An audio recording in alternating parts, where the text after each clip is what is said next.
Hello and welcome to Americans Learn. My name is Lauren and today I am going to be looking at a video from Today I Learned. This is how far back in time could an English speaker go and still communicate effectively?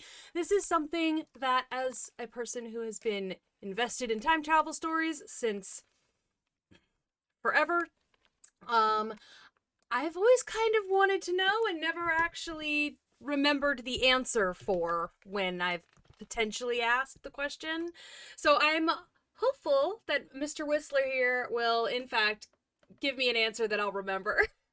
I'm thinking we could probably Shakespeare times, 1500s. I feel like we could communicate fairly effectively in the even maybe the 1400s.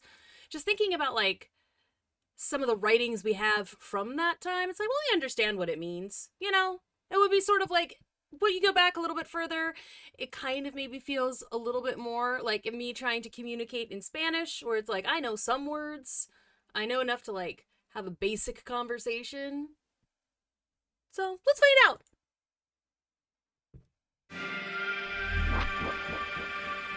Oh, I'm sorry. Today I found out. I think I said that the channel title was Today I Learned. It's Today I Found Out.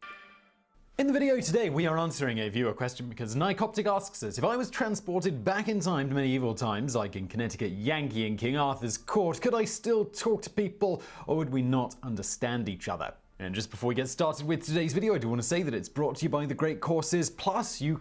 I don't think medieval times we would have a compatible language, honestly. That's old Germanic and weird. I don't think we'd be able to communicate with someone in medieval times. Can check them out for a free trial through the link below. More on them in a bit. Despite what grammar Nazis the world over will tell you, language is constantly evolving, occasionally extremely rapidly, and there is nothing wrong with that, despite such individuals lamenting that fact pretty much as long as we have documented reference of people discussing language. For example, when the earliest use of some form of punctuation started to be introduced, many, like the famous Roman orator Cicero, scorned such, noting things like when and how long to pause ought to be determined not by a stroke interposed by a copyist, but by the constraint of the rhythm. It's noteworthy here that at that point, even spaces between words wasn't a thing. Those weren't around until approximately the 7th and 8th centuries and are said to have been invented or at least popularized by Irish and Scottish monks of this era who were tired of wrestling with separating unfamiliar Latin words. It was also around the end of the 8th century when Charlemagne helped to introduce lowercase letters to the masses after requesting that the monk Alcuin develop a unified alphabet which ultimately included these. Summing up this seemingly never-ending evolution and just as never-ending groaning by those who strictly adhere to more of a prescriptive mindset, Betty Berner of the Linguistic Society of America notes, the speech patterns of young people tend to grate on the ears of adults because they're unfamiliar. Also, new words and phrases are used in spoken or informal language sooner than in formal written language, so it's true that the phrases you may hear a teenager use may not yet be appropriate for business letters, but that doesn't mean they're worse, just newer. I will say there are certain things that I know are phrases that people use, but it feels weird for me to use them. Talking about being rizzed up or something. It just feels a little bit odd for me to say it. But some of that is just that's always been the case. I was in college when people were using the term ratchet, and that word also always felt weird to me even then. And I was in the demographic for the people to be using the word ratchet. So I will say there's some words and phrases that I know that are popular colloquially with Gen Z, and some of it I will use and some of it I can't.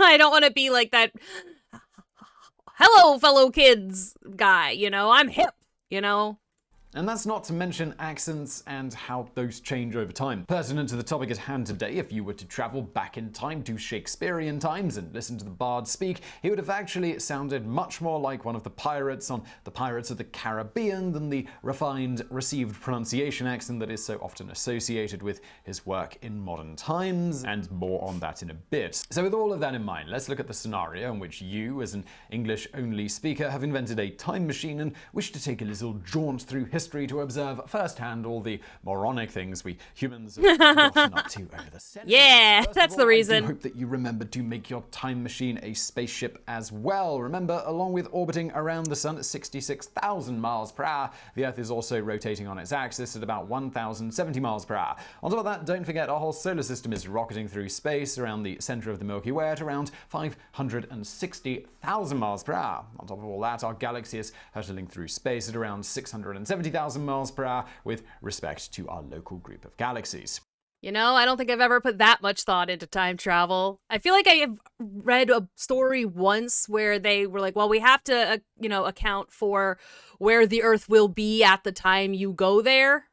But pretty much most time travel stories don't worry about placement. So bottom line is that if you went back in time even just a few seconds, you're going to be in a very different place than when you first achieved 88 miles per hour with your DeLorean. Go back several hundred years and you are going to need an extremely fast spaceship and some good star chart data to find your way back to Earth. But let's say you figured all that out. After a quick stop to murder baby Hitler and a few of his top cronies, or at the least bring a wizened Mr. Rogers back to give their parents some life lessons to instill in their children, how far back could you go and still be able to communicate effectively in the English-speaking world? To begin with, it would depend on who you were talking to. There are a shocking number of dialects in England alone, despite being a relatively small area. Some of these dialects are even difficult for a general modern English speaker to understand fully if the people that are speaking them aren't interested in modifying their speech so that you can understand them. For example, maybe you've heard of the YouTube channel Fact Fiend with Carl Smallwood. Barely intelligible. Go back further in time and it would only get more difficult with much less standardization as you whoosh back through the centuries. That said, if we restrict ourselves to more of what the upper class of England spoke, it turns out a modern English speaker could go back quite a ways before things became too difficult, and you'd do mildly better if you spoke German and or Dutch. On that note, English as we know it today more or less developed from a series of invasions to the Mother Islands, most notably the invasion of Germanic tribes known as the Angles, Jutes, and Saxons around the 5th and 6th centuries. I don't think I'd heard of the Jutes. I'd heard of like Anglo-Saxons, and I've heard of just Saxons by themselves. Along with a smattering of Latin, this mix ultimately gave us a large percentage of what is Old English. Pertinent to the exact original question, note here that the 6th century or so is when a Connecticut Yankee in King Arthur's court is set, and around when, legend has it, King Arthur lived. As an example of what you'd be facing trying to talk to someone in the ballpark of this period, consider the Anglo-Saxon chronicles from the late 19th century and the following. And here we go. By 10 Ignand is ether 100 mal lang and 200 mal brad and her sind on pam igvan fief gepodo asia blood. I give up. You're looking at it on the screen. Just read it. I had an English teacher in high school who was like, I don't know if fluent, but like he could read and write in like this old English dialect, and he could translate stuff too. So like he like translated out like the Star Spangled Banner or something, because it was something that he knew that we would know, and like would read it out in this old dialect, and it was just like wild, like how it looked and what it sounded like. And so it's like he might be okay. None of the rest of us would have been. So it's a mess. Alright, so in modern English this translates to the island of Britain is 800 miles long and 200 miles broad, and there are in the island 5 nations: English, Welsh, Scottish, Pictish, and Latin. As you can see, it wouldn't be a wholly foreign language. In fact, it's estimated approximately 50% of the core of modern English language derives from words in Old English. However, meaningful communication would be mostly an effort in futility, especially when accounting for accents and something else that we're going to get into shortly. After this, the Vikings would also invade for a few hundred years, starting in the 8th century, lending some words to Old English from Old Norse. Much more significantly was the Norman conquest around 1066. They firmly established a version of French, Old Norman, as the language of choice for the elite of the country. The language of the Normans trickled down to the masses and vice versa, adding a whole host of words to English, which starts to give us more of the vocabulary that we are used to today. This and some other changes to the language that occurred at this time all combined point bring us to Middle English, which spans around the 12th through the 15th centuries, the latter of which is also generally considered to be when the so-called medieval times ended. Note where... Right. Yeah, no, like I said, I don't think that we'd be able to understand Middle English. Like, I don't think we would get there. I think you need to get a little bit further along. You need to get into, like, the 1500s, you know, closer to the 16th century to be able to, like, actually understand some of this stuff. Further here is that during the 14th century, while the upper class still spoke Anglo-Norman, as the century progressed, it was almost completely displaced by English. This brings us to the latter half of the 14th century when... Or I guess, like, 1500s is what I meant, not 1600. 1500s, because, like, again, Shakespearean... Or, no, yeah, because Shakespeare, I think, was writing in, like, the 1500s, so... I think that he would be okay. I think maybe we could understand, like, King Henry VIII, you know? Like... Chaucer was writing the Canterbury Not Chaucer. Tales. As an example of what English looked like at this point, or at least a poetic form of it, consider these lines from that work. A knight there was, and that was worthy man, that for the time that he first began to riden out, he loved chivalry, truth, and honour, freedom, and courtesy. Full worthy was he in his lords were, and thereto had he ridden, no man fair, as well in Christendom as heatheness, and ever honoured for his worthiness. Whew. This translates to, a knight there was, and what a gentleman, who from the moment that he first began to ride about the world loved chivalry, truth, honour, freedom, and all courtesy. Full worthy was he in his sovereign's war, and therein had he ridden no man more, as well as Christendom and heatheness, and honoured everywhere for his worthiness. From this... So he was a good dude? This guy was good at being a knight. I have now translated it. No one else was better at being a knight than this guy. He was the best at it no matter where he went.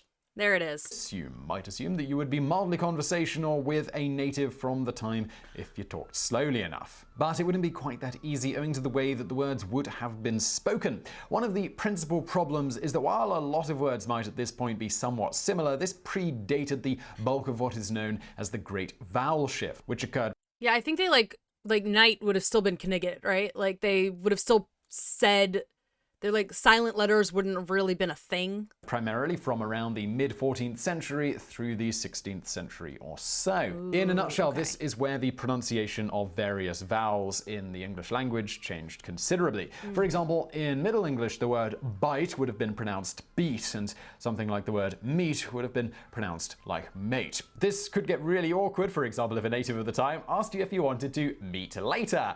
And I'm going to leave that one for you to work out. As an interesting brief aside, because some of the spellings for English words were beginning to be standardized before the Great Vowel Shift had completed, we still have many English words whose spellings don't really match the way that we pronounce them because of this. Oh, that's All why. of this, you can start to see Okay. why it would be extremely difficult to understand anyone before this great vowel shift occurred. Given a little time, you could probably start to figure out those vowel sound differences, but in the meantime, you aren't likely to recognize a lot of words that you would otherwise know. So at this point, you might be thinking you could get around the problem by reading and writing as a way of conversing. But even if you were to find such a well-educated person to write back and forth with, a quick perusal of surviving text from this era in its original form would quickly dissuade you from the notion that this would be an effective way to communicate. The way they wrote their words and letters wasn't exactly Times New Roman. Over the following century, however, you would start to make some rapid progress in communication. For example, consider this text from the play Gorboduc, written in 1561. A persistent plague, a poisonous ill hath sown sores in certain now of late, a wood-spirited heart with... Ooh, like I like this spelling of certain. It kind of gives lasagna vibes or bologna vibes. A wayward will, a stubborn stomach to nourish debate, blettered yet blinded eyes, a brazen breast, a leaden brain, I reckon not the rest. This brings us to around the turn of the 16th, 17th centuries. As you might have guessed from the fact that you probably have a little trouble reading Shakespeare's plays and Just the a King little. James Bible, which were written during this period, at this point you would very solidly be able to grasp a reasonably large percentage of the vocabulary of English. Just as importantly, the Great Vowel Shift was more or less wrapped up around this time, meaning as long as someone wasn't speaking a particularly peculiar dialect, you'd finally be able to communicate conversationally with a... I would wonder though, would like you might be able to understand them, would they be able to understand you? Like, the way we have a lot more like language sharing now than we did in the past, like, would, and I feel like we probably have different word fillers. I don't know. So I would wonder, it's like they could probably talk to you and you would understand what they were saying. It might take a second, like if you have to listen extra hard, if someone's got like a really, really strong accent, you might have to ask them to repeat themselves once, but you would probably get it.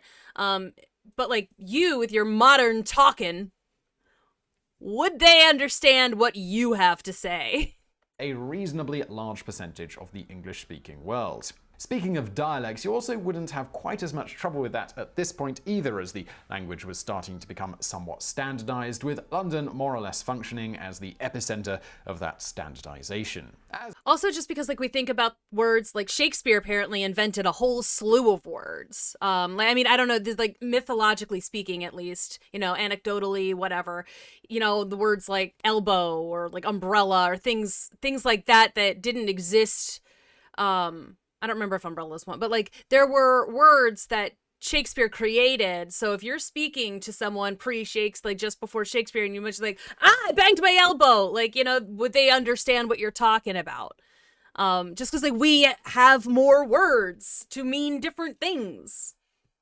I wonder if he's going to talk about that. As for the exact accent you'd encounter, this could vary in the melting pot that was London at the time, but as alluded to previously, if you were dealing with the more affluent and educated in the area, you could expect something akin to original pronunciation, or OP, which is usually described as a mix of Irish and American accents, or otherwise, as noted previously, somewhat similar to the stereotypical way that pirates speak in movies.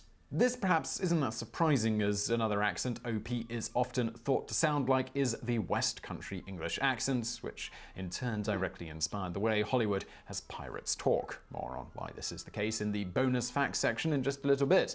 And if you want to hear OP for yourself, check out this great video by David M. Crystal where they demonstrate the accent and briefly discuss how linguists know reasonably well how Shakespeare and those performing his plays talked. Okay. But to conclude, if you want me to watch that, let me know, because I am interested. While certainly there are many words you and a person from this era would trip each other up on, at this point in history you'd have little trouble communicating at a mostly conversational level. Thus, as long as you didn't set your time circuits for too far before the 16th century, you'd be reasonably fluent in the English of the age, leaving culture shock to be the bigger problems, such as the extreme racism, sexism, religious extremism, rampant disease, poor hygiene, and many other problems of the time. Oh, and don't even get us started on the god-awful smell in places like London in particular. You can see more on that in our video, The Great Stink of 1858. But do you know what doesn't stink? Well, that would be the Great Courses Plus, who are the sponsor of today's video, and that is what of course. Call a smooth transition. You can learn from the world's best professors on the Great Courses Plus. I've particularly enjoyed their historical content. They've got some great stuff on there, ancient as well as right up to the modern day.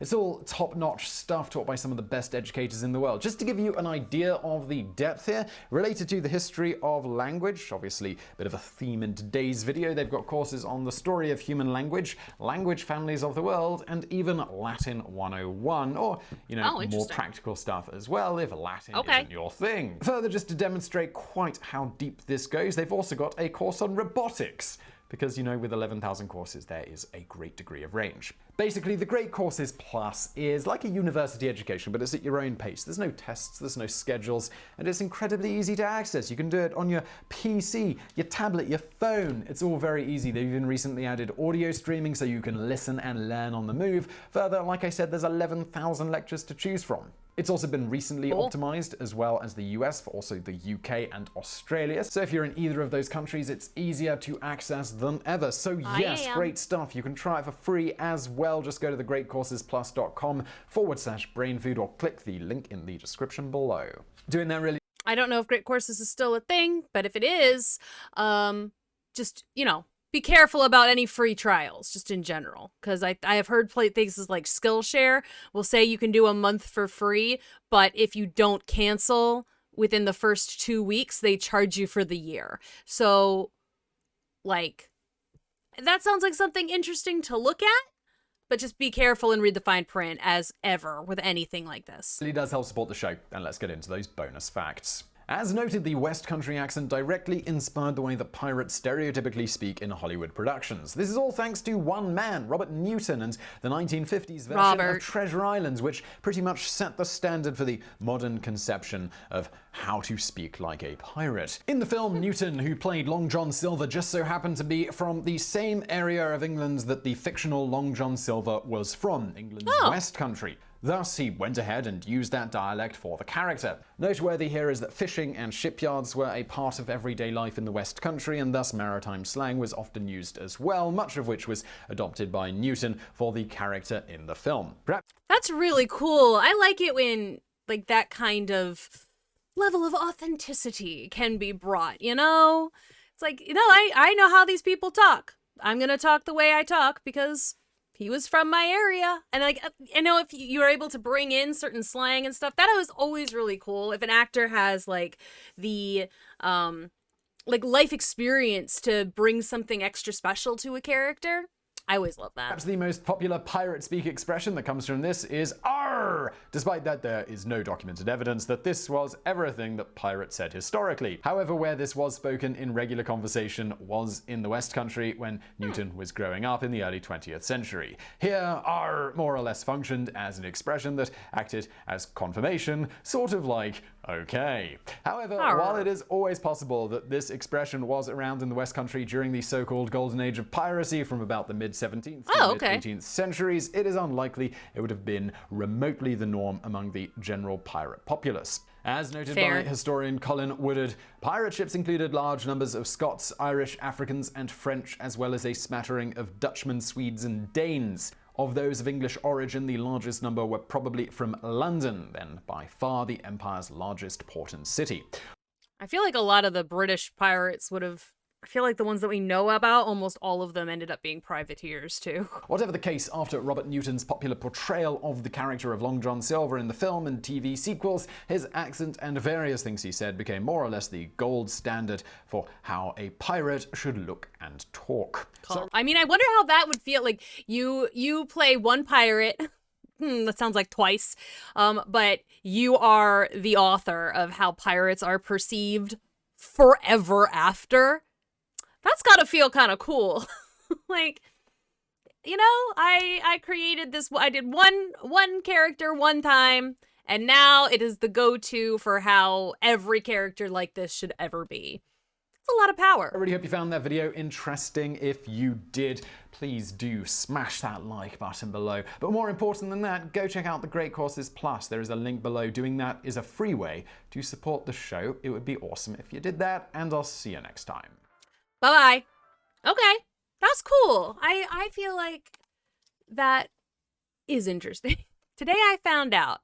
I know that we have a couple of videos from this channel, and I really do find them to be very interesting. I feel like I've watched a lot of Simon Whistler on his Casual Criminalist, like his true crime channel.